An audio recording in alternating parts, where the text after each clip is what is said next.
Hello dear students, मैं पीके सिद्धांत स्वागत करता हूँ आपका अपने आपके चैनल केमिस्ट्री बाय सिद्धांत पे। डियर स्टूडेंट्स, लास्ट क्लास में हम लोगों ने एलिन सिस्टम के बारे में पढ़ा था। उसके बाद हम लोगों ने आपको जीरेड एंड जीरेड का कॉन्सेप्ट पढ़ा था और काफ़ी कुछ पढ़ा था। आज हम लोग एलिन का आरएस कन्फिग्रेशन देखेंगे, और ना सिर्फ एलिन बल्कि बाइफिनाइल, अंसा कंपाउंड, हेलिकल कायरलिटी और पैरासाइक्लोफेन। इन 5 एग्जाम्पल हम लोग आरएस कन्फिग्रेशन देखेंगे। आज देखिए, जब छोटे छोटे बच्चे थे आप लोग तो सिंपल वाले जो फिशर प्रोजेक्शन होते उसमें आरएस पूछा जाता था, लेकिन अब आप लोग बच्चे नहीं रहे, अब आप लोग बहुत सीनियर क्लासेस में हैं, तो आपको इस चीज़ को समझना होगा। आपको जो आरएस कन्फिग्रेशन निकालना है वो एलिन के लिए निकालना है, बाइफिनाइल के लिए निकालना है, अंसा कंपाउंड, हेलिकल कायरलिटी और पैरासाइक्लोफेन। ओके, तो शुरुआत करते हैं हम एलिन से। जो हमारा एलिन होता है, इसकी बात करें तो हमने देखा C double bond C double bond से। आपको ये चीज़ पता है कि भाई जब तक कंपाउंड इस तरह का नहीं होगा, मतलब even number of pi bond नहीं होगी, तब तक कंपाउंड ऑप्टिकली एक्टिव नहीं हो सकता। हम 3 नहीं बना सकते, पाई बॉन्ड 1 नहीं रख सकते, लेकिन पाई बॉन्ड 2 रख सकते हैं, 4 रख सकते हैं, 6 रख सकते हैं, 8 रख सकते हैं।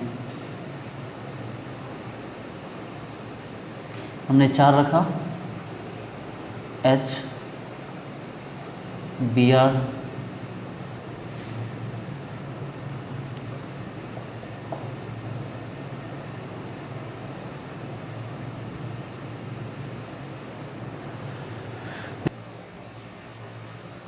इस टाइप के एग्जाम्पल है हमारे पास।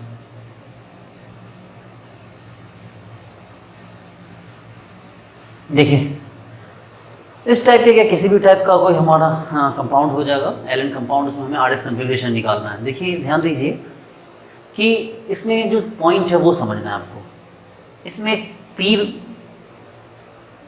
एक ड्रॉ करना, एक एरो ड्रॉ करना है। जिस साइड से प्लेनर है से जिस साइड नॉन प्लेनर है उस साइड को, मतलब ये वाला प्लेनर साइड है तो यहाँ से एरो को हमें इंसर्ट करना है, और यहाँ पर जो एरो है मतलब जो है ये प्लेन नहीं है, ये क्लोरीन पीछे है, हाइड्रोजन आगे है, तो यहाँ के साइड पे जाके उस एरो को बाहर निकालना है, यानी कि ऐसे। ठीक है, ये काम इस साइड से करना है, ये प्लेन पे है, उस साइड प्लेन नहीं है, ऐसे लेके चलिए। देखिए, यहाँ से अंदर कीजिए, यहाँ से इंसर्ट करके यहाँ से एग्जिट कीजिए। देखिए, ये प्लेन है, यहाँ से इंसर्ट कीजिए और यहाँ एग्जिट कीजिए। सबसे पहले तो क्रॉस चेक कर लिया कीजिएगा हमेशा, ऐसा नहीं कि आपको बेवकूफ़ बना दे, इवन नंबर के बदले odd number of pi bond दे दे, वो प्लेनर ही ना हो, आप बेवजह फंस जाओ। लेकिन इसलिए गिन लो, 1 2 3 4 5 6 pi bond, 1 2 3 4 pi bond, 1 2 pi bond, 1 2 pi bond, यानी कि ये आपको even number of pi bond है। तो ये, और देखिए सबसे बड़ी बात, दोनों साइड अलग अलग है, ये आपस में अलग है, ये भी अलग है, ये भी अलग, ये भी अलग, ये भी अलग, ये भी अलग। तो इसका मतलब कोई भी ऑप्टिकली इनएक्टिव नहीं है, इस बात के लिए गारंटीड हो जाइए आप। अब आपको आरएस निकालना है। आरएस कैसे निकालते हैं, आप काउंट कीजिए 1 2 3 4, जिस साइड से आप एंट्री दे रहे हैं उस साइड से 1 2 3 4 काउंट कीजिए। ऑब्वियसली CIP रूल लगाएंगे। क्लोरीन और हाइड्रोजन में ज़्यादा प्रायोरिटी कौन होगा, तो 1 नंबर ये होगा, और इसमें से 2 नंबर ये होगा। ये जिस साइड से आपने एरो इंसर्ट किया था, और जिस साइड को एरो बाहर निकला उस साइड में 3 नंबर कौन होगा, तो ये क्लोरीन, और ये 4 नंबर कौन हो जाएगा आपको, हाइड्रोजन। मतलब बेसिकली ये 1 2 ये 1 2 है, लेकिन 1 2 के बाद अब 3 4 ही काउंट करेंगे। तो 1 2 और ये रहा गया 3 और ये रहा 4। अनफॉर्चुनेटली फिर से नंबर 4 ऊपर आ गया है, कोई बात नहीं। अब आप एक काम कीजिए, 1 से 3 पे चलिए, 1 से 3 पे चलना है, 1 से 3। देखिए, तो 1 से 3 पे चल रहे हैं, 1 से 3 पे देखो, 1 2 3 1 2 3 वाया 2, ये बात तो आपको हमेशा से पता है। 1 देखो, 2 3 2 होते हुए, 1 से 2 2 से 3, तो क्या दिख रहा है आपको, ये तो S दिख रहा है, एंटी क्लॉकवाइज। देखो ये क्या दिखा, एंटी क्लॉकवाइज दिख रहा है, देखो ये तो एंटी क्लॉकवाइज है ना, लेकिन चौथा वाला ऊपर है, इसका मतलब आपको पलटना होगा। तो क्या हो गया, ये हो गया आपको R। Okay, very good. इसकी बात करते हैं, ये इन दोनों में से एक नंबर कौन होगा, निश्चित रूप से बेंजीन। पाई बॉन्ड होने का ज़्यादा नंबर कार्बन आएंगे CIP रूल के अकॉर्डिंग, इसको 2 नंबर देना होगा। और इन दोनों में से किसको 3 नंबर देना होगा, इस ब्रोमीन को देना होगा हमें। इसको डॉटेड कर दीजिए तब समझ में आएगा। एक ब्रोमीन को 3 कीजिए, हाइड्रोजन को 4 कीजिए। 1 2 3 4 सेट कर दिया। इसके पीछे कोई कॉन्सेप्ट बड़ा वाला नहीं है, कोई रॉकेट साइंस नहीं, सिंपल है। इन दोनों में बड़ा कौन है, तो ये 1 ये 2, इन दोनों में कौन बड़ा, तो ये तो 3 और ये 4। चलिए अब स्टार्ट करेंगे। दीजिए, आपको 1 से 3 पे जाना है, 1 से 3 पे, 1 से 3 पे देखिए 1 2 3 है ना, 1 से 3 पे 2 होते हुए चले गए। तो क्या दिखा, ये तो आर दिख रहा है, देखो आर दिखा ना, ये क्लॉकवाइज, लेकिन हाइड्रोजन ऊपर है तो आर के बदले दिख रहा था आर, लेकिन हो क्या गया एस, क्योंकि चौथा वाला कहाँ है, जो फोर्थ वाला है वो ऊपर है। चलिए यहाँ आ जाइए, इन दोनों में से कौन आ गया होगा भाई, ये ट्रिपल बॉन्ड है नंबर 1, ये डबल बॉन्ड है नंबर 2। अच्छा ये कौन है भाई, ये है आइसोप्रोपाइल नहीं है, ये टर्सरी ब्यूटाइल है, तो ये नंबर 3 और ये आइसोप्रोपाइल नंबर 4। भाई सिंपल सी बात है, ये 2 कार्बन है, यहाँ पर 3 कार्बन, तो इसकी ज़्यादा प्रायोरिटी होगी ना। तो ये एक डबल, देखो ट्रिपल है तो 1, डबल है तो 2, ये टर्सरी ब्यूटाइल है 3 और आइसोप्रोपाइल है तो 4। अब 1 से आपको 4 पे चलना है, 1 से 4 पे चलिए, सॉरी 1 से 3 पे, 1 2 3, 1 से 3 वाया 2, देखिए 1 2 3 वाया 2, घुमाइएगा तो आप इसको एंटी क्लॉकवाइज मिलेगा, देखिए एंटी क्लॉकवाइज यानी कि एस, लेकिन चौथा ऊपर है इसलिए क्या हो गया आर। अब यहाँ आ जाइए, ब्रोमीन और क्लोरीन में कौन होगा, एक नंबर 1, क्लोरीन 2, इन दोनों में से कौन होगा, आपको हम बता चुके हैं भाई 3 नंबर ये होगा, आप नहीं देख जानते तो पीछे जाके जाइए और या तो काम से तोड़ लीजिए, कार्बन कार्बन कार्बन कार्बन, देखिएगा इसमें सिर्फ 2 ही, इसमें 3 कार्बन मिलेगा, इसमें 2 कार्बन मिलेगा, जबकि यहाँ चलेगा तो हर एक के ऊपर 3 कार्बन ही मिलेगा आपको, इसलिए ये प्रायोरिटी ज़्यादा हो गया, ये प्रायोरिटी कम हो गया, तो ये 3 और ये 4। तो 1 से 3 पे चलिए, 1 से 3 देखो, 1 से 3 क्या दिख रहा है, तो क्लॉकवाइज नहीं एंटी क्लॉकवाइज है देखो, और जो सबसे बड़ी बात है जो फोर्थ वो नीचे है, तो एंटी क्लॉकवाइज था तो ये एस ही रह गया। तो देखो इस तरह से हमने क्या किया, आर एस निकाल लिया। एक एग्जांपल देखिए,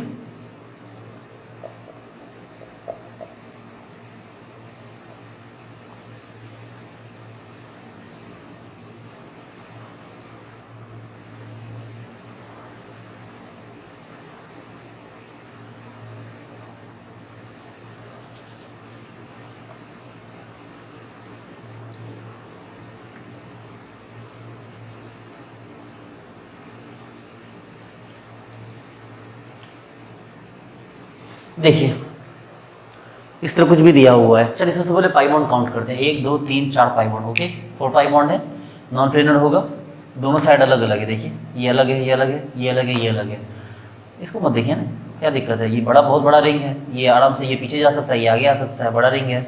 चलिए सबसे बड़ी बात है क्या देखना है, आपको नॉन प्लेनर साइड से एरो इंटर करना है, और प्लेनर साइड आपको ये प्लेनर साइड से इंटर करना, नॉन प्लेनर साइड में निकाल देना है। चलो इन दोनों में से कौन हुआ, ये 1, ये हो गया 2, इन दोनों में से चेक करो, ये हो गया 3 ब्रोमीन है और ये हो गया 4। देखिए कितनी अजीब बात है ना, ये हाइड्रोजन हो गया 2 और ये बेचारा प्रोपाइल अल्काइल ग्रुप ये 4 हो गया, कोई बात नहीं।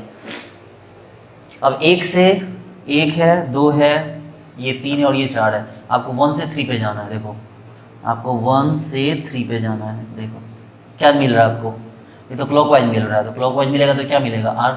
और सबसे बड़ी बात है जो हाइड्रोजन जो चौथा वाला है वो पीछे की तरफ है, इसलिए जो था वही रह गया, ठीक है, इसमें कोई बदलाव नहीं आया। इस स्ट्रक्चर को गौर से देखिए, अगर ये स्ट्रक्चर मैं ऐसे पकड़ के रखूँ आपके सामने और मैं पूछूँ बताओ भाई इसमें आर एस कन्फिग्रेशन क्या होगा इसका, तो आप बोलोगे सर ये वाला पोर्शन प्लेनर है सर, ठीक है, आपके आँख के सामने है ना, ये वाला पोर्शन प्लेनर है और ये वाला नॉन प्लेनर है, तो आप यहाँ से एरो लगाओगे, ऐसे एरो यहाँ पर बोलोगे सर ये रहा आपका 1 नंबर क्लोरीन, ये 2 नंबर हाइड्रोजन, 3 नंबर क्लोरीन, चौथा नंबर हाइड्रोजन, आपको हाइड्रोजन कहाँ दिखा पीछे, तो आपका क्या क्या होगा 1 2, देखो 1 2 और ये 3, तो 1 2 3 ऐसे क्या दिख रहा है आपको, देखो तो आपके हिसाब से ये क्लॉकवाइज होगा, देखो आपको ये क्लॉकवाइज दिखेगा, देखो 1 2 3, ये देखो ऐसे क्लॉकवाइज दिखेगा, और हाइड्रोजन पीछे है तो ये आर ही रह गया। जब किसी का मिरर इमेज कैसा बनेगा, देखिए इसी का मिरर इमेज ये है ना, देखिए ये है ना, ये दोनों मिरर इमेज है आपस में। चलिए चेक करते हैं, 1 2 और ये 3, आर और हाइड्रोजन पीछे है, चौथा वाला पीछे है, चलो ये आर ही रह गया, इसका चेक करो, ये वाला ये ना मिरर इमेज है इसका, देखो ये कहाँ से लगाना है, यहाँ से एरो एंट्री करना है, देखो तो 1 2 और ये 3 आगे है, देखो 1 2 3, ये क्या हो गया आपको, देखो 1 2 3, ये ऐसे 1 2 3, हाइड्रोजन चौथा वाला पीछे है, कोई दिक्कत नहीं, 1 2 3 तो एस, तो ये हो गया आर और ये हो गया क्या आपका एस। तो इस तरह आप समझ सकते हैं कि सर इसका आर एस कन्फिग्रेशन निकाला जा सकता है। और अगर ये जो पाई बॉन्ड होते, ये पाई बॉन्ड कम होते तो क्या होता, कुछ नहीं, फिर तो सिस ट्रांस होता, सिंपल, फिर बात ही नहीं कर सकते थे आप उसकी, किसकी, ऑप्टिकली कोई बात ही नहीं होती। अगर पाई बॉन्ड इस तरह से ऑड होता तो ये फिर सिस ट्रांस होता, ये ट्रांस, और ये वाला क्या होता फिर ये क्या होता आपका सिस, ठीक है ना। तो सीस और ट्रांस बनता, इसमें कोई फिर डाउट करने वाली कोई बात ही नहीं थी। चलिए अब हम क्या करेंगे बच्चे लोग कि इन पाई बॉन्ड को हटा के यहाँ पर रिंग लगा देंगे, वो भी एलिन का ही पार्ट आएगा, डोंट वरी। हम इस पाई बॉन्ड को हटा के क्या कर देंगे, रिंग लगा देंगे।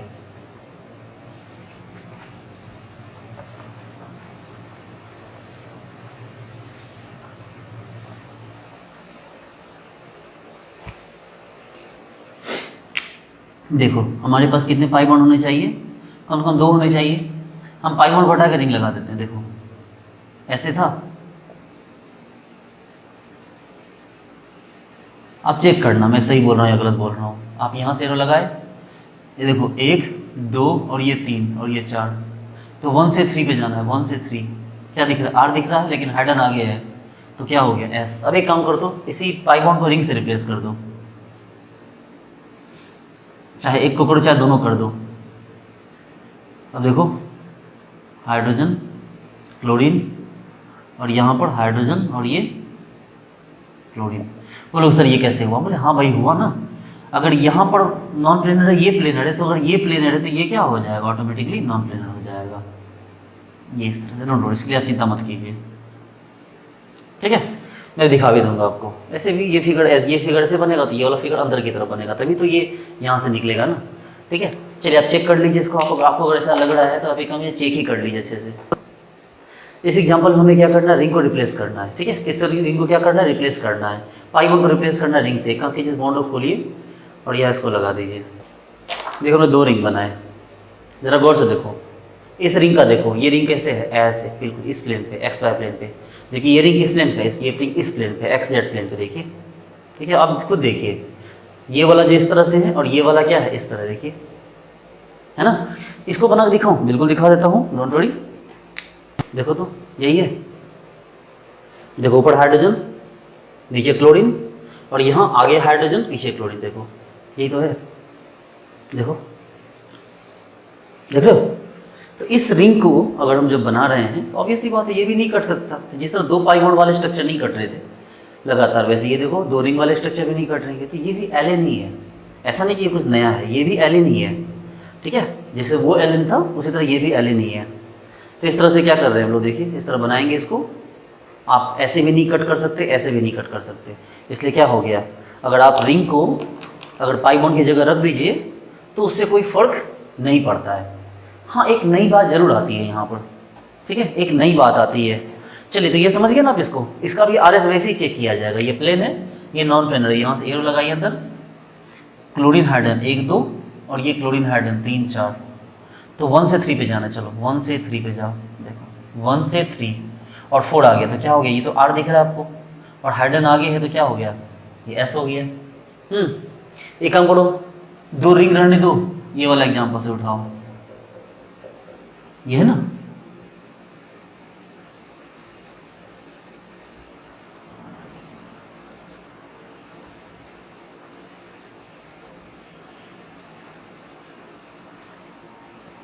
इस एग्जाम्पल को उठाओ, इसमें 1 2 रिंग रहने दो, 1 2 को पाई रहने दो। चलो कोई दिक्कत नहीं, करते हैं।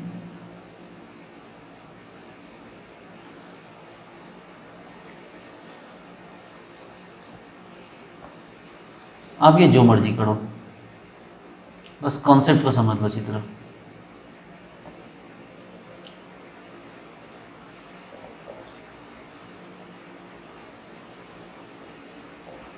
ये लो, ये देखो एक डबल के बदले रिंग आ गया, डबल को डबल ही रहने दिया, डबल के बदले रिंग आ गया, डबल के बदले रिंग आ गया, कोई फर्क नहीं पड़ता है।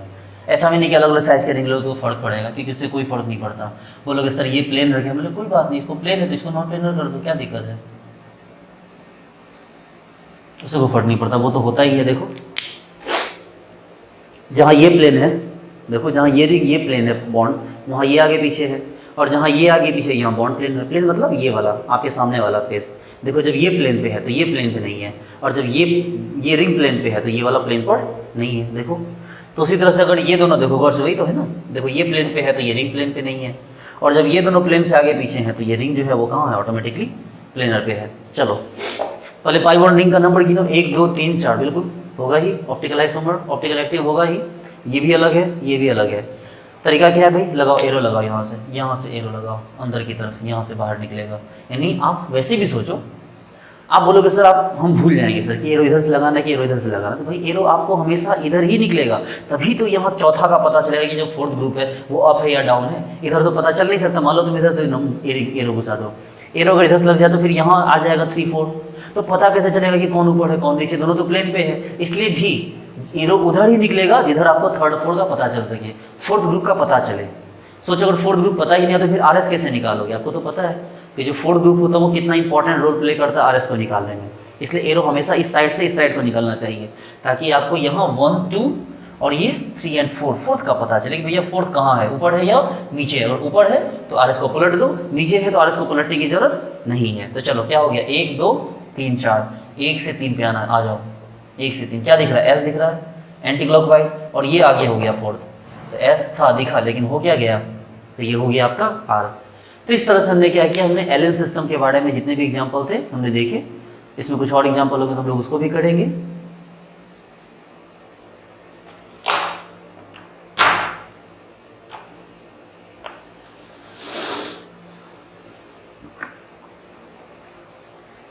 देखिए डियर स्टूडेंट्स, अगर कोई पूछे कि ये क्यों ऑप्टिकल एक्टिव हुआ, क्या इसमें कायरल सेंटर है, आप बोलेंगे नहीं सर कायरल सेंटर नहीं है।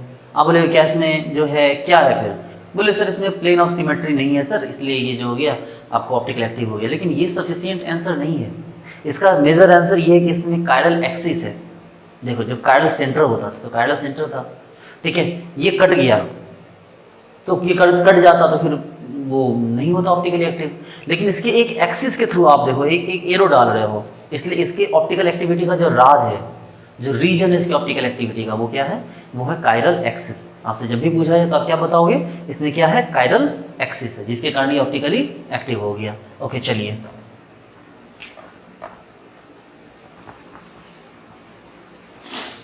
इसमें थोड़ी बात हम लोग और कर लें। देखिए अगर कोई आपसे एग्जांपल दे देख,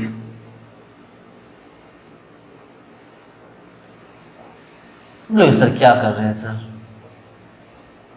इसके ऑप्टिकल एक्टिव होने का सवाल ही नहीं होता। हमने क्यों भाई सर पाई बॉन्ड 3 है सर, देखिए ना, हमने बिल्कुल सही बात, 3 पाई बॉन्ड है, 3 पाई बॉन्ड होने से क्या हुआ सर, प्लेनर हो गया, तो प्लेनर हुआ तो इसके ऑप्टिकल एक्टिव होने का कोई सवाल ही नहीं उठता है। लेकिन बोले भैया फिर भी हो सकता है अगर ये ऐसा हो जाए, इग्नोर मत करो। हम बोले हाँ सर, ये तो हो गया सर, देखिए अब ये भी कायरल हो गया सर, ये भी कायरल हो गया सर, यहाँ भी कायरलिटी आ गई सर, काफ़ी कुछ बदल गया अब तो। अब बोले अब ऑप्टिकल एक्टिव होगा, बिल्कुल होगा सर ऑप्टिकल एक्टिव।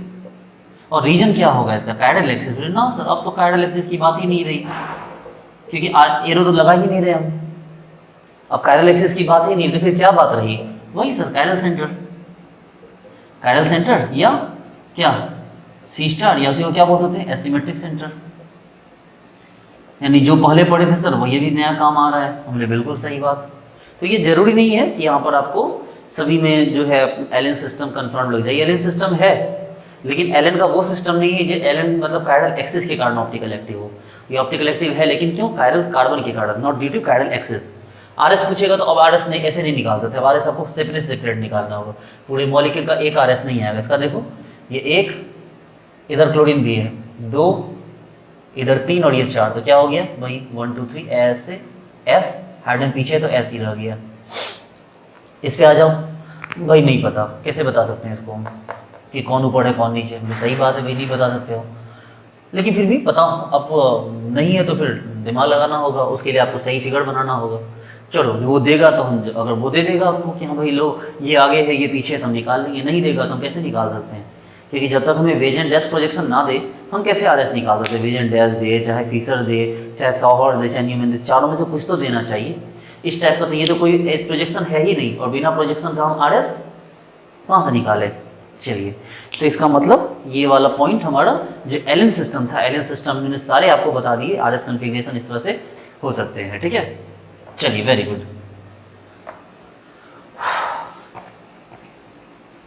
एलन के बाद अब नंबर आता है बाइफिनाइल का। चलिए, एलन के बाद अब नंबर किसका आता है, बाइफिनाइल का। देखिए ये है बाइफिनाइल।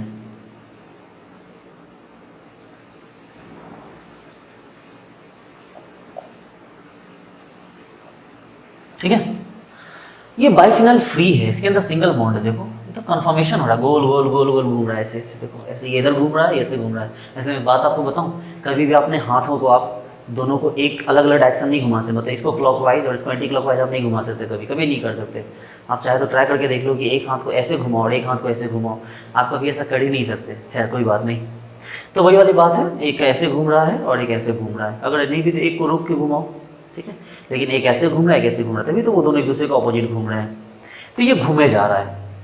तो जब ये घूम रहा है तो इसमें प्लेन ऑफ सिमेट्री भला कैसे आ सकती है? आप ऐसे काटोगे तब भी कट जाएगा, ऐसे काटोगे तब भी कट जाएगा। हो सकता है कि ये यहाँ के बदले यहाँ आ जाए, तो भी आप ऐसे काटो तो ये पूरी तरह से कट जाएगा। मान लो ये ऐसे घूम के आ गया हो, तो ऐसे काटो ये कट जाएगा, ये दो टुकड़े में कट जाएगा, क्योंकि ये इलेक्ट्रॉन भी तो घूम रहा है ना। इसको इस तरह दिखाना भी तो गलत बात है, इसको पूरा घुमा सकता है वैसे। तो बाइफिनाइल तो भैया क्या होते हैं, वो तो ऑप्टिकली इनेक्टिव होते हैं। लेकिन क्या हो कि अगर कोई ऐसे ग्रुप लगे जो इसके रोटेशन को रोक दे, ध्यान रहे दोनों साइड ग्रुप अलग होने चाहिए, ठीक है। इवन कि एक एक भी काफ़ी है। ये देखो अब ये इतने बल्कि हो गए कि अब ये घूम नहीं रहे। अब ये क्या हो गया, रुक गए। असल में ये कैसा हो गया, अब ये असल में ये ऐसे हो गए।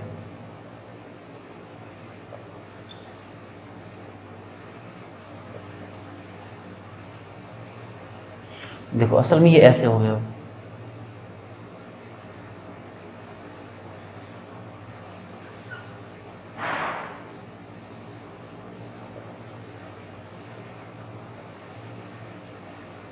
देखो ये जो ऐसे ऊपर दिख रहा है ना, ये घूम के ऐसे हो चुका है, यानी जो ऐसे है ये ऐसे हो चुका है। नीचे वाले को छोड़ दो, किसी एक को घुमाओ।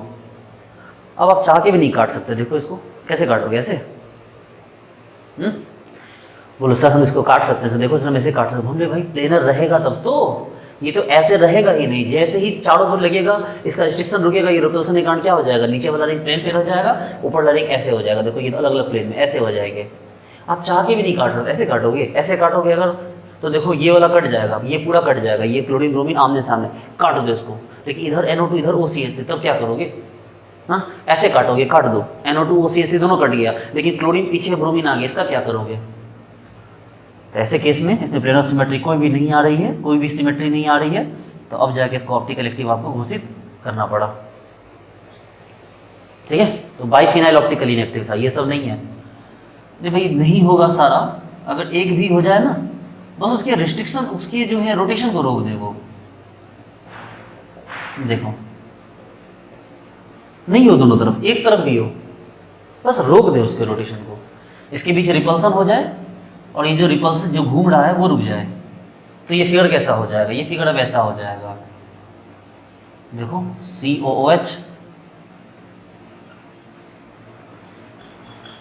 ये देखो ये NO2 मान लो आपको आगे की तरफ आ गया। चाह के भी नहीं कट कर सकते आप इसको, कैसे भी नहीं। ऐसे काटोगे तभी NO2 बचेगा, ऐसे काटोगे तो COH बचेगा, तब भी क्या होगा, हर केस में ये ऑप्टिकल एक्टिव तो इसको होना ही होना है। चलिए हम इसको मॉडल से देखते हैं, वेट कीजिए थोड़ा।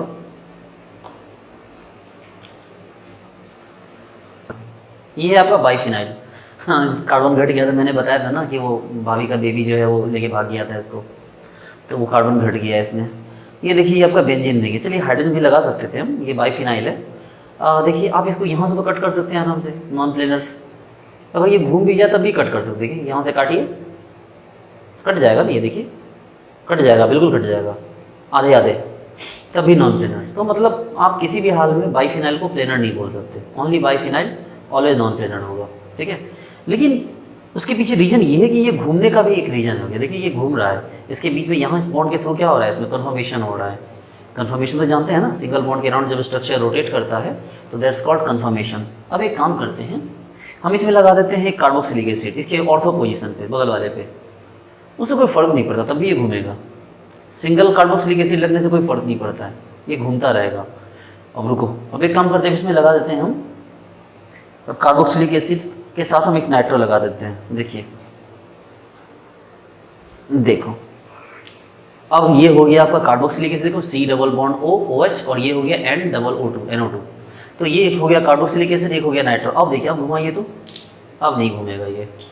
अब बोलेगा भैया तो लड़ाई हो गई, तो ये लड़ाई हो गई तो ये सेपरेट हो जाएगा भैया। अब ये यहाँ के रुक जाएगा स्ट्रक्चर, अब ये स्ट्रक्चर ऐसे करके रुक जाएगा। अब ये स्ट्रक्चर हिलने के लिए रेडी नहीं होगा, यहाँ पे आके ये स्ट्रक्चर रुक जाएगा। अब जैसे स्ट्रक्चर रुक गया तब देखो अब इसमें प्लेन ऑफ सिमेट्री नहीं रही। अब आप इसको नहीं कट कर सकते, कैसे भी आप यहाँ से काटोगे तो ये बच जाएगा, इधर कुछ नहीं भी। देखो आप अगर इसको यहाँ से काटते हो, देखो यहाँ से काटते हो तो ये कट जाएगा, लेकिन ये क्या होगा, देखो ये वाला पोर्शन अलग, ये वाला पोर्शन अलग। आप यहाँ से काटते हो तो ये देखो ये वाला पोर्शन अलग, ये वाला पोर्शन अलग। देखो इधर से ये तो कट जाएगा। जैसे आप यहाँ से काटोगे ना तो इसको ऐसे मान लेना, जब यहाँ से काटोगे तो ये खत्म हो जाएगा, ये टोटल ये सब खत्म, लेकिन फिर ये बच जाएगा ना NO2, इधर कुछ नहीं। अगर आप यहाँ से काटोगे तो ये NO2 को खत्म मान लेना, फिर NO2 को फिनिश कर देना। देखो लेकिन NO2 को फिनिश हो जाएगा, लेकिन ये कार्बोक्सिलिक एसिड रह जाएगा, इधर कुछ नहीं रहेगा। दैट्स वाई बच्चे लोग, ये जो ग्रुप लगे इसके ऑर्थो पोजीशन पे, इन ग्रुप्स ने यहाँ पर रिपल्सन मचा के रख दिया, धमाल मचा दिया। और इसके कारण क्या हो गया, इसका जो जैसे रोटेशन रुका, उसके बाद आप चाह के भी इसको नहीं कट कर सकते। और अगर नहीं कट कर सकते तो दैट मीन हो गया, फिर ऑप्टिकली क्या हो गया, ये एक्टिव हो गया। क्या हो गया, ये ऑप्टिकली एक्टिव। बोलो सर इसका RS कैसे निकालें? बोले बहुत अच्छा सवाल है, RS कैसे निकालें? निकालिए RS कैसे निकाले, ही ना। फिर से चलिए, जैसे हम लोगों ने एलन का कॉन्सेप्ट लिया था, जैसे एलन के एग्जांपल लिया था, वैसे यहाँ भी लेना है। अच्छा बच्चे लोग, ये NO2 यहाँ आगे है, इसका मतलब पीछे कौन है, H है। और COH यहाँ, इसका मतलब यहाँ कौन है, आपको चारों साइड दिखाना होगा, ठीक है। चलो इसको हटाओ, हम देख चुके हैं इसको।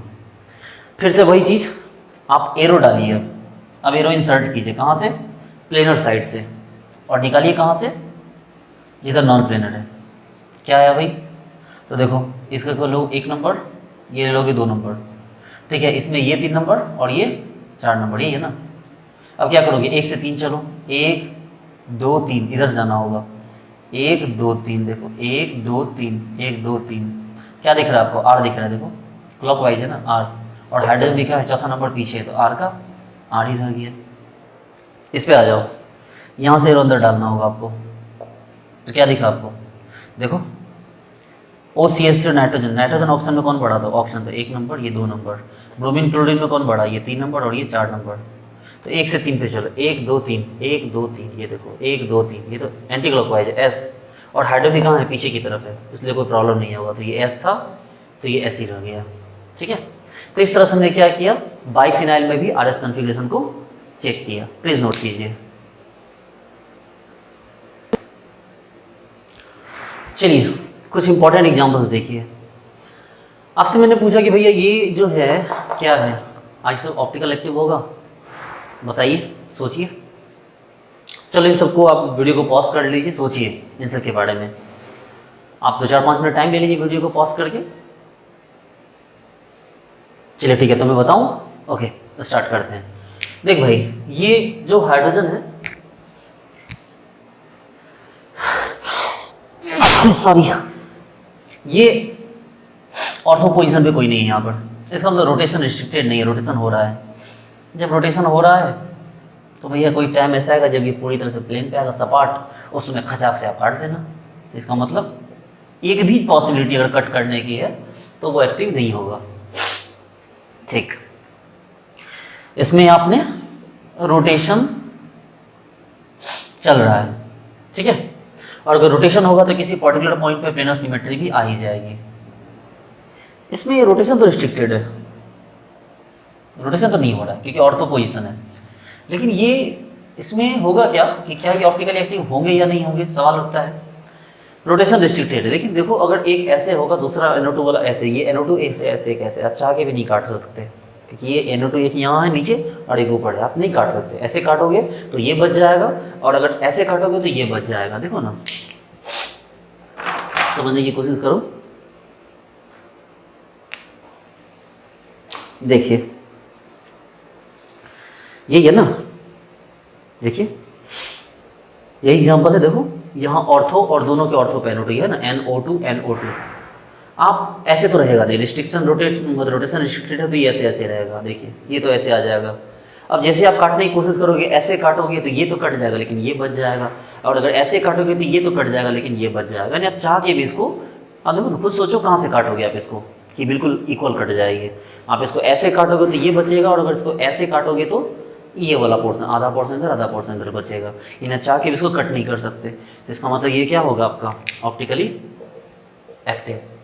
ओके, यहाँ जाइए, रोटेशन हो रहा है, जैसे ही रोटेशन होगा किसी भी टाइम तो प्लेन पे आएगा, और जैसे ही प्लेन पे आएगा आप उसको खचाक से काट देना, ऑप्टिकली इनएक्टिव। हाँ, इस पे आ जाइए, बहुत अच्छा एग्जांपल है ये वाला। ये ऑर्थो पे ग्रुप है, देखो इसके भी ऑर्थो पे ग्रुप है, इधर भी ऑर्थो ग्रुप है, यहाँ भी ऑर्थो ग्रुप है, यहाँ ऑर्थो ग्रुप है। रोटेशन तो खत्म हो गया, रोटेशन तो स्ट्रिक्ट हो गया, लेकिन भाई मेरे ग्रुप तो सेम है ना, दोनों तरफ से सेम है। अब सोचिए ये रहा नीचे वाला रिंग और ये रहा ऊपर वाला रिंग, ऐसे आप ऐसे काटोगे तो ये दोनों बराबर, और अगर ऐसे काटोगे तो ये दोनों बराबर। देखो सोचो कैसे काटोगे, ये सब बराबर है आपस में, कैसे काटोगे? ऐसे काटोगे तो ये दोनों बराबर, बराबर ही तो है, देखो इधर इधर बराबर है। और ये रिंग, ये वाला ऊपर वाला रिंग ऐसे है, अगर इसको ऐसे काट दो तो नीचे वाला कट जाएगा, ऊपर वाला बराबर हो जाएगा। इसका मतलब रोटेशन तो बंद है, रोटेशन तो वो नहीं हो रहा, लेकिन प्लेन ऑफ सिमेट्री फिर भी आ रहा है। रोटेशन तो रुका हुआ है, लेकिन प्लेन ऑफ सिमेट्री फिर भी आ रहा है। अगर प्लेन ऑफ सिमेट्री आएगा तो ऑप्टिकल एक्टिव होने का सवाल ही नहीं उठता। इसमें आ जाओ, ये भी वही प्रॉब्लम है, ठीक है। ये रोटेशन तो स्ट्रिक्टेड हो रहा है, देखो रोटेशन तो नहीं हो रहा है। रोटेशन नहीं होगा तो ऑब्वियस सी बात है ऐसे रहेंगे, लेकिन भाई ये ऑप्टिकल एक्टिव होगा, पता है क्यों? ये वाला लंबा रिंग है, तो ये रिंग यहाँ से देखो ये ऐसे होगा, ऐसे है स्ट्रक्चर, ये ऐसे। आप अगर उसको ऐसे काटोगे तो ये वाला पोर्शन बड़ा बच जाएगा, अगर इसको ऐसे काटोगे तो ये वाला पोर्शन बड़ा बच जाएगा। तो समझो बात को, जैसे ये जो एग्जाम्पल था, ये वाला एग्जाम्पल इस टाइप का था, इस टाइप का, जहाँ दोनों बराबर बराबर थे। देखो देखो दोनों बराबर बराबर पोजीशन पे थे, ठीक है। आप इसको बेटर तरीके से समझो, मैं बताऊँ आपको।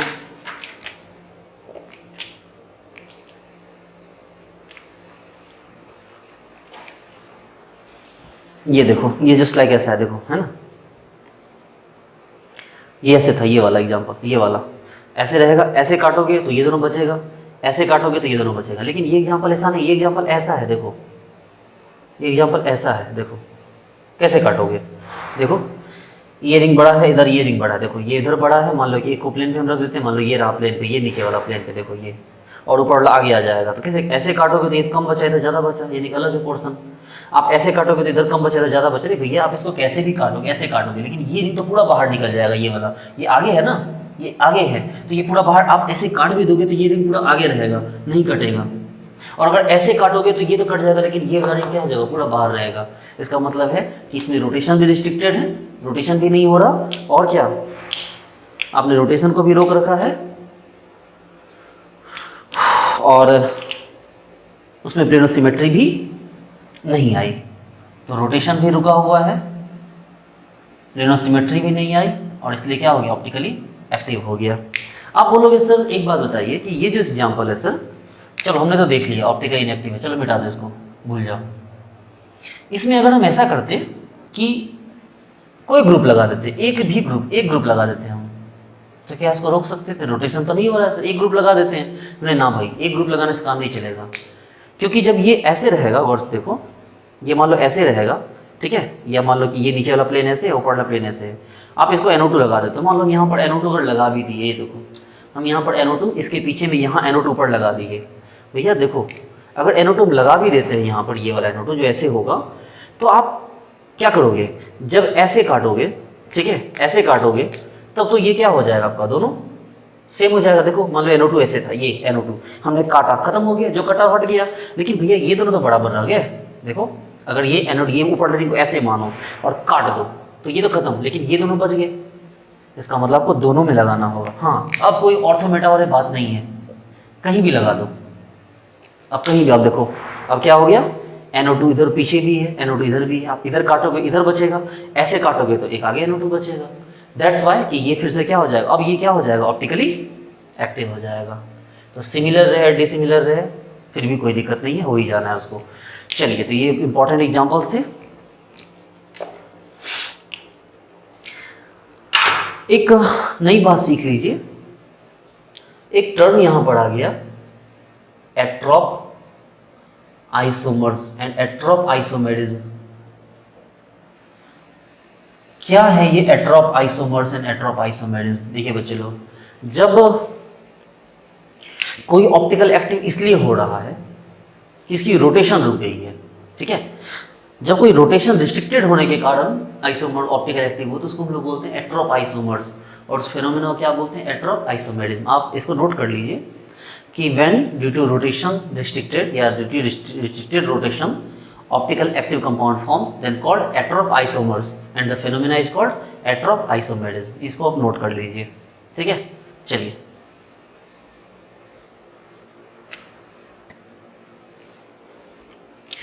ओके डियर स्टूडेंट्स, अब हम बात करते हैं अंसा कंपाउंड की। अंसा कंपाउंड क्या होता है? ये अंसा कंपाउंड, ये जो अंसा कंपाउंड है, अंसा कंपाउंड एक तरह से एक लेडी बैग की तरह होता है, ठीक है।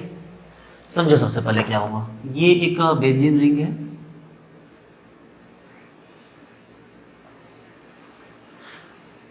इस बेंजीन रिंग से ऑक्सीजन जुड़ा हुआ है और इस ऑक्सीजन से यहाँ पर कार्बन जुड़े हुए हैं मिथिलीन के फॉर्म में, जो कम से कम 8 होने चाहिए, ठीक है। ये कार्बन कितने होने चाहिए? कम से कम 8 होते हैं ये कार्बन। तो ये हो गया हमारा अंसा कंपाउंड। फिलहाल ये नॉन सब्सटीट्यूटेड अंसा कंपाउंड है, ये अनसब्सटीट्यूटेड, अभी देखो बाहर से कहीं कुछ नहीं लगा हुआ है, अनसब्सटीट्यूटेड अंसा कंपाउंड। लेकिन जब इसमें कोई ग्रुप ऐड करेंगे इस बेंजीन से तब ये सब्सटीट्यूटेड हो जाएगा, इसमें कोई ग्रुप ऐड करेंगे तो अब ये अंसा कंपाउंड सब्सटीट्यूटेड हो जाएगा।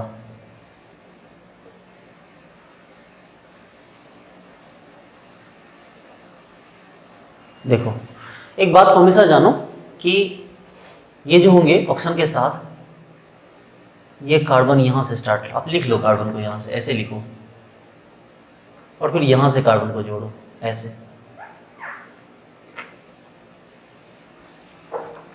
उसके पीछे एक लॉजिक है समझना। ये देखो इस तरह से अंसा कंपाउंड होते हैं, ठीक है। इसमें कोई ग्रुप जोड़ दिए, मान लिया हमने NO2 जोड़ दिया या COH जोड़ दिया, जो भी जोड़ना जोड़ दो। बोलो सर इससे क्या हुआ? हम लोग अनसब्स्टिट्यूटेड अंसा कंपाउंड जो होते हैं वो क्या होते हैं ना कि ऑप्टिकली इनएक्टिव होते हैं। अब बोलोगे सर, और ये हो सकता है कि ऑप्टिकली एक्टिव हो जाए, हो सकता है कि ऑप्टिकली एक्टिव हो जाए, लेकिन ये तो ऑप्टिकली इनएक्टिव। अब उसके पीछे रीजन क्या है भाई, समझो पहले बात को। ये है बेंजीन रिंग, बेंजीन रिंग के साइड में लगे हुए ऑक्सीजन जो उसी के प्लेन पे है, ठीक है।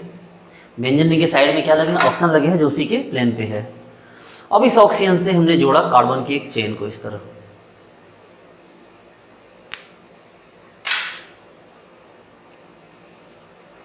देखिए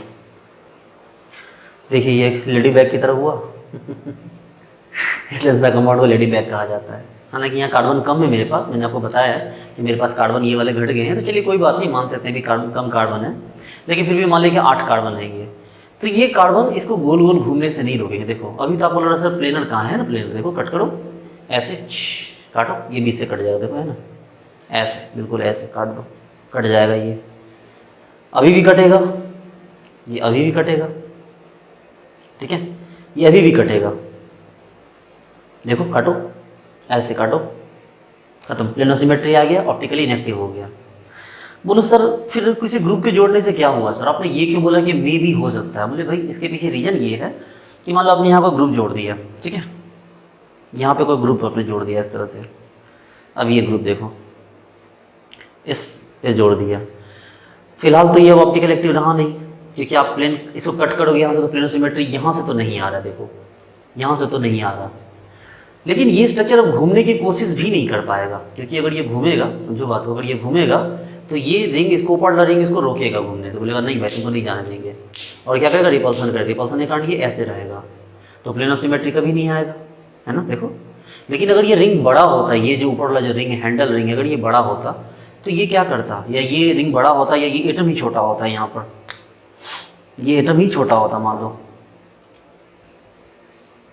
ठीक है, अगर ये एटम ही छोटा होता तो इसको घूमने दे देता, ये ऐसे बोलता जाओ पास कर देता, और जैसे ही ये थोड़ी देर के लिए भी यहाँ पहुँचता, आप तुरंत प्लेनर सिमेट्री कट कर देते इसको, देखो जैसे ही थोड़ी देर के लिए भी यहाँ पहुँचता आप इसको कट कर देते और ये फिर से क्या हो जाता, ऑप्टिकली इनएक्टिव हो जाता। क्या समझे?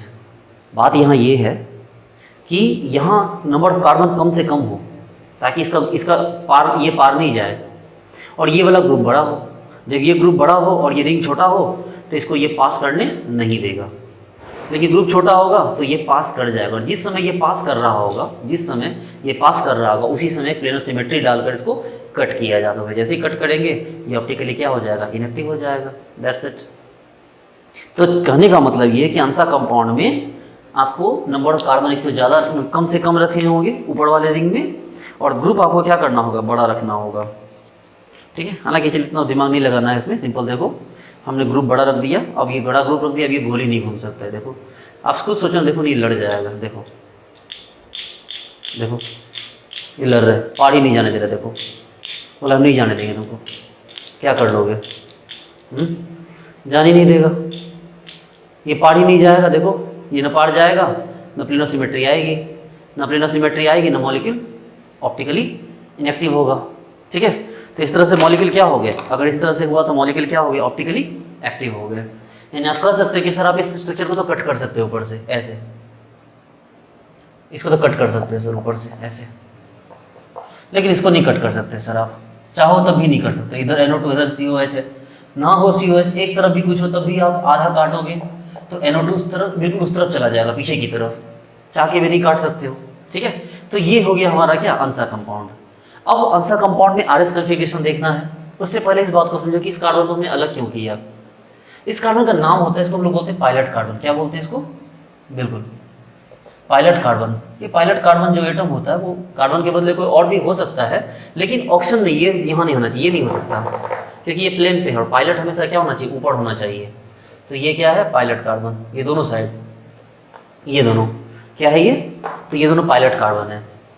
चलिए इसका RS कन्फिग्रेशन आपको चेक करना है। इसमें तो RS की बात ही मत कीजिए क्योंकि तो कुछ है ही नहीं, इसमें RS की बात कीजिए। देखो यहाँ से 1 लगाओ, यहाँ से 2 लगाओ, यहाँ से 3 लगाओ और यहाँ से 4 लगाओ। क्या देखे आप, 1 2 3 4 और घुमाओ ऐसे, 1 2 3 4 देखो ऐसे घुमाओ, क्या दिखा आपको, क्लॉकवाइज दिखा, तो ये क्या हो गया, R हो गया। यहाँ COH लगाए थे, दोबारा से लगा दो, 1 2 3 और 4, क्या दिखा, ये देखो ये भी ऐसे घुमा क्लॉकवाइज, तो क्लॉकवाइज घुमा तो क्या हो गया, ये R हो गया। तो ये भी क्लॉकवाइज घुमा, ये भी क्लॉकवाइज घुमा, तो इसमें इधर भी R हो गया, इस साइड भी क्या हो गया, R हो गया। और एक दो एग्जांपल देखिए,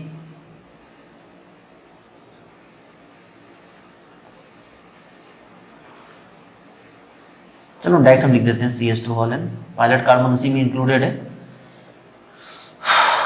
COOH NO2 COOH और ये OCH3। चलो चेक करना हमें RS कन्फिग्रेशन, लगाओ 1 2 3 एंड 4, क्या हो गया, इधर से देखो ये से घुमा ऐसे, है ना, तो R, और 1 2 3 4 ऐसे घुमा देखो तो S, फिर आ जाओ 1 2 3 और 4, ऑप्शन से स्टार्ट करो, 1 2 3 4 देखो, फिर से क्या हो गया R, और 1 2 3 4 तो फिर से क्या हो गया, ये S हो गया। तो कहने का मतलब आप इस तरह से क्या कर सकते हैं, ANSA कंपाउंड में आपने RS कन्फिग्रेशन इस तरह से निकाल लिया। ठीक है, चलिए नोट कीजिए इसको।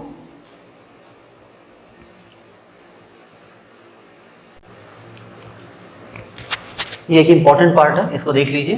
देखिए हमने एक रखा COH, एक रखा हाइड्रोजन। ये इंपॉर्टेंट केस है जब आपको बार बार डिस्कस होता है, ये एग्जाम में भी आ सकता है, CSIR में इसके पूरे चांसेस है कि ये आएगा एग्जाम में।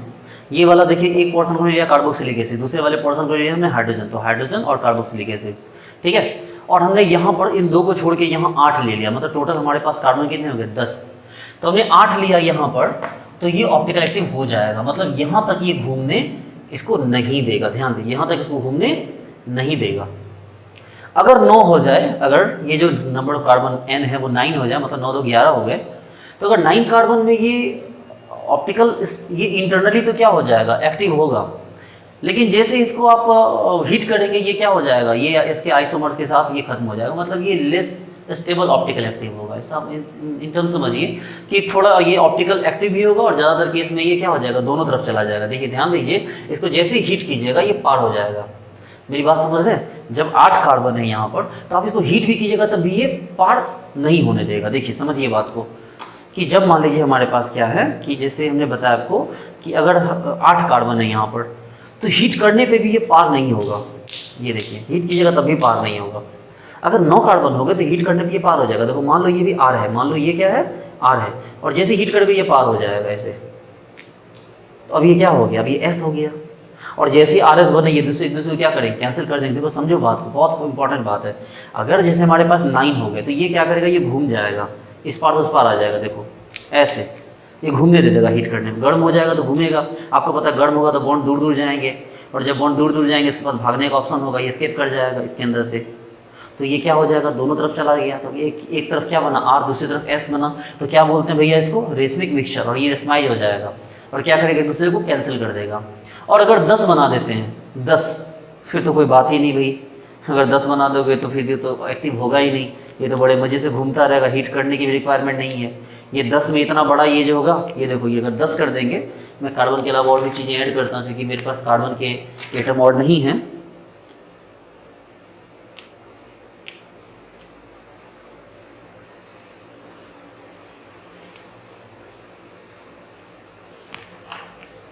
सॉरी मेरे पास कार्बन हम नहीं है। अगर मान लो आप कार्बन ही मान लो इसको, कि अगर आप 10 कर देते हो नंबर ऑफ कार्बन, तो ये रिंग इतना बड़ा हो जाएगा कि अब इसके अंदर से वो रोक ही नहीं पाएगा इसको घूमने से। ये आराम से घूमेगा बिना किसी रिस्ट्रिक्शन के, ये घूमता रहेगा ऐसे आराम से, कुछ करने की ज़रूरत ही नहीं पड़ेगी। ये ऑप्टिकली क्या हो जाएगा, इनएक्टिव हो जाएगा। देखिए ये फंडा है, ये क्या हो जाएगा, सॉरी ये ऑप्टिकली इस तरह से इनएक्टिव हो जाएगा। तो यही बात आपको यहाँ सिखाई गई है कि अगर ये वाला केस है तो ये ऑप्टिकली इनएक्टिव हो जाएगा। 9 तक में काम चलेगा और 10 में बेकार हो जाएगा, और 8 रहेगा तो ऑप्टिकली एक्टिव रहेगा। तो ये आपको ऑल अबाउट अंसा कंपाउंड। अंसा कंपाउंड में इससे बाहर कहीं कुछ आपको नहीं पूछ सकता। नेक्स्ट हम लोग पढ़ने जा रहे हैं पैरासाइक्लोफेन। ओके, तो नेक्स्ट हमारा है पैरासाइक्लोफेन। हम पैरासाइक्लोफेन पढ़ने जा रहे हैं। क्या है भाई पैरासाइक्लोफेन, तो पैरासाइक्लोफेन भी लाइक अंसा कंपाउंड ही है। प्रॉब्लम ये है कि पैरासाइक्लोफेन में नंबर ऑफ कार्बन इतने कम होते हैं कि ये घूम नहीं सकता, ये ऐसे रहता है एक दूसरे के ऊपर तस्तरी की तरफ, ये गोल गोल नहीं घूम सकता। ये घूम नहीं सकता तो क्या हुआ, प्लेन ऑफ सिमेट्री तो है, कट तो सकता है। ऐसे काटिए ना, ऐसे है ना, काट दीजिए ऐसे, तो ऐसे क्या हो गया, ऑप्टिकली इनएक्टिव है। विदाउट सब्सटीट्यूशन ये ऑप्टिकली क्या हो गया, इनएक्टिव हो गया। तो विदाउट सब्सटीट्यूशन क्या हो गया, ये ऑप्टिकली इनएक्टिव हो गया। अब एक काम करते हैं, इसे सब्सटीट्यूशन करते हैं, ठीक है। बस के प्लेन ऑफ सिमेट्री को रोक दो, कोई भी ग्रुप जोड़ो,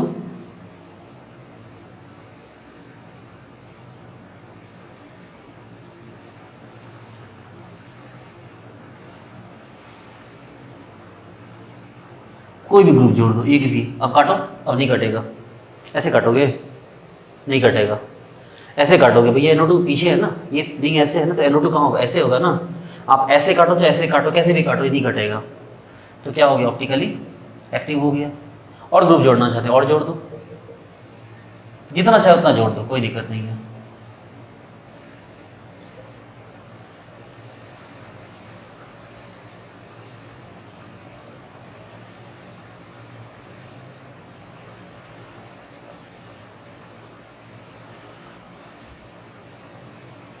ध्यान रहे, किसी भी तरह से प्लेन ऑफ सिमेट्री मत निकाल देना, याद रहे। कोई भी ऐसा एक जगह काम मत कर देना कि प्लेन ऑफ सिमेट्री आ जाए। तुम यहाँ जोड़ दोगे अगर यहाँ पर, तो इससे प्लेन ऑफ सिमेट्री नहीं आ जाएगी, ऐसे आ जाएगी ना। मान लो तुम अगर NO2 को यहाँ जोड़ देते हो, तो पता है क्या होगा, फिर प्लेन ऑफ सिमेट्री यहाँ से आ जाएगी, ऐसे ऐसे ऐसे ऐसे काटोगे, ऊपर नीचे का फिगर बराबर हो जाएगा, फिर से ऑप्टिकली इनएक्टिव हो जाएगा। इसलिए ऐसा मत करना, कहीं और जोड़ो। ध्यान दो, घूम नहीं सकता है ये, बस प्लेन ऑफ सिमेट्री ही मार सकती है इसको।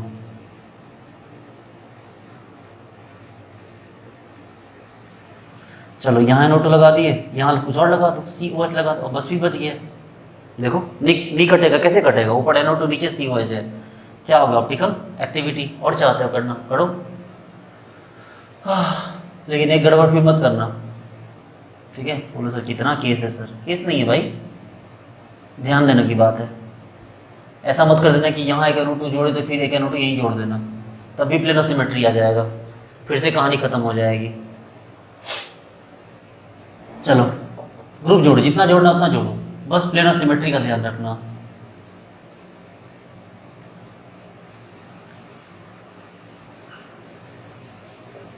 ये देखो NO2, यहाँ COOH, यहाँ OCH3, यहाँ NO2, जो करना करो, ठीक है, कोई दिक्कत नहीं है। अंदर भी जोड़ना है, जोड़ दो, उसे क्या प्रॉब्लम है, और जोड़ना है जोड़ दो, एक्टिव होंगे, क्योंकि काट ये इसमें प्लेनर सिमेट्री है ही नहीं, और जब प्लेनर सिमेट्री होगी ही नहीं तो क्या होगा, ऑप्टिकली एक्टिव ही तो होगा। Very good. अब एक काम करो, इसमें RS कन्फिग्रेशन निकालते हैं, ठीक है। अब इसमें शुरू करते हैं RS कन्फिग्रेशन। कुछ नहीं है, इस बार पायलट प्लेन पे आ गया, कोई बात नहीं। तो इसमें क्या करेंगे, ये इसको छोड़ के यहाँ से नंबर करेंगे। देखो कैसे करना है चीज़, ध्यान दो कैसे करेंगे। इसमें 1 2 3 और 4 घुमाओ, क्या दिखा आपको, R दिख गया। चलो इसमें क्या दिखा, 1 2 3 4, क्या दिखा, R। यहाँ देखो 1 2 3 4, क्या दिखा, R दिखा। उसी तरह यहाँ भी R है, यहाँ भी R है। अलग बात है ऑप्टिकल इनेक्टिव हो गया, कोई दिक्कत नहीं, वो तो होना ही है। ऐसा थोड़ी कि अगर RS होगा तो ऑप्टिकल इनेक्टिव नहीं हो सकता है, वे भी हो सकता है। देखो 1 2 3 4, ये क्या हो गया, ऐसे घूम गया S। 1 2 3 4 ऐसे घूमा, क्या हुआ, R। अब यहाँ जाओ, क्या हो गया, 1 2 3 और ये 4 ऐसे घूमो, S। 1 2 3 4 ऐसे घूमो, R। 1 2 3 4 ऐसे घूमो, R। 1 2 3 4 ऐसे घूमो, S। 1 2 3 4 ऐसे घूमो, R।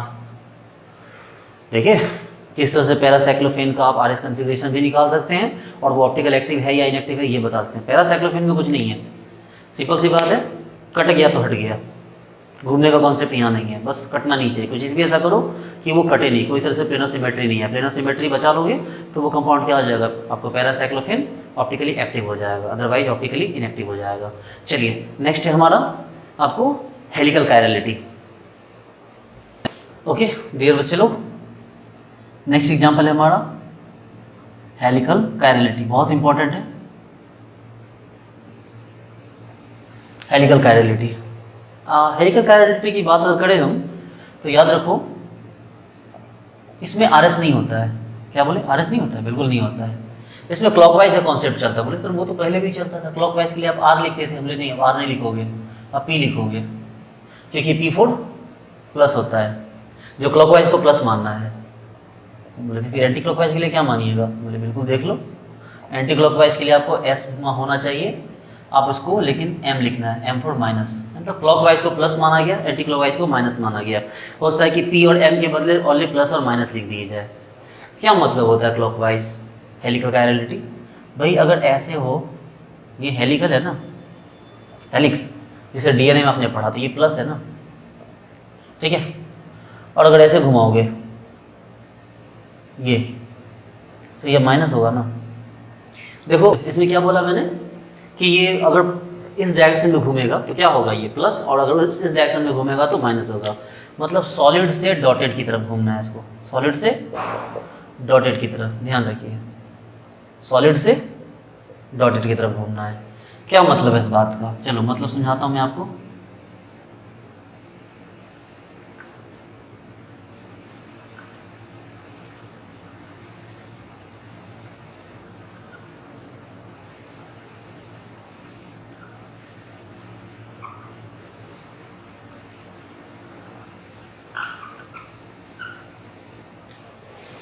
देखिए ये एक आपका क्या बन गया, ये आपका रिंग बना,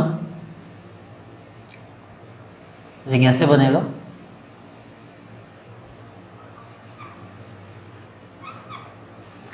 ध्यान देने वाली बात ये है कि ये वाला पोर्शन ऊपर है,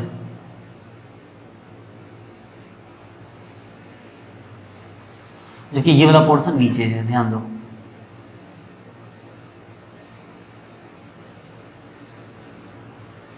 देखो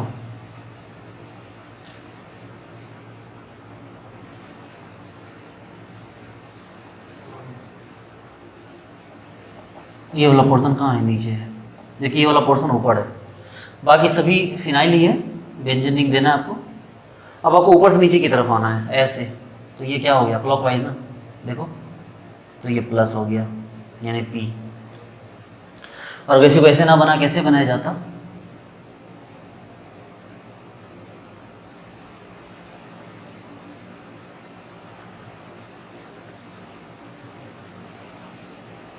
एक एक कार्बन छोड़ के चलना है आपको।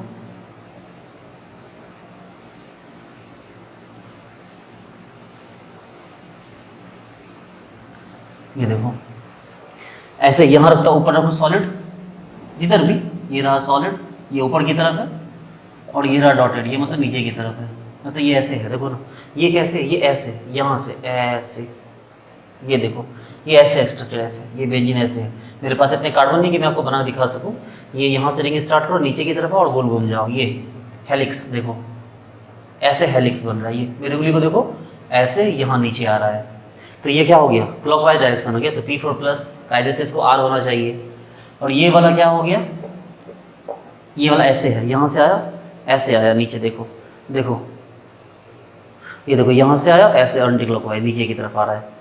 तो चूंकि नीचे की तरफ आ रहा है तो क्या हो गया, ये माइनस हो गया यानी M। तो ये आया P और ये आया M। तो ये आपको कायरल, आपको हेलिकल कायरलिटी का भी एग्जाम्पल है, जिसमें आपको इस तरह से दे दिया जा सकता है, प्लस और माइनस के बारे में आपको समझना होगा, ठीक है। तो चलिए बहुत इंपॉर्टेंट है, इसको नोट कीजिए। और हम लोग नेक्स्ट क्लास में जब मिलेंगे, नेक्स्ट लेक्चर में, तो हम लोग इससे आगे बढ़ेंगे और बहुत जल्दी हम लोग बहुत इंपॉर्टेंट पॉइंट टॉपिक अपना हम लोग स्टार्ट करने वाले। वो टॉपिक है हमारा साइक्लोहेक्सेन में कन्फॉर्मेशन इन साइक्लोहेक्सेन। आपको इतने सारे क्वेश्चन मिलेंगे आपको ऑर्गेनिक केमिस्ट्री के कि आप परेशान हो जाओगे साइक्लोहेक्सेन के कन्फर्मेशन के बारे में। अगर आपको नहीं आता कुछ, आप बिल्कुल उन क्वेश्चन को टच भी नहीं कर पाओगे। मैं आपको साइक्लोहेक्सेन की कन्फर्मेशन आपको इतनी चुटकियों में बताऊंगा कि आप क्वेश्चन देख के सिर्फ आंसर बता दोगे विदिन 4 to 5 सेकेंड आपको।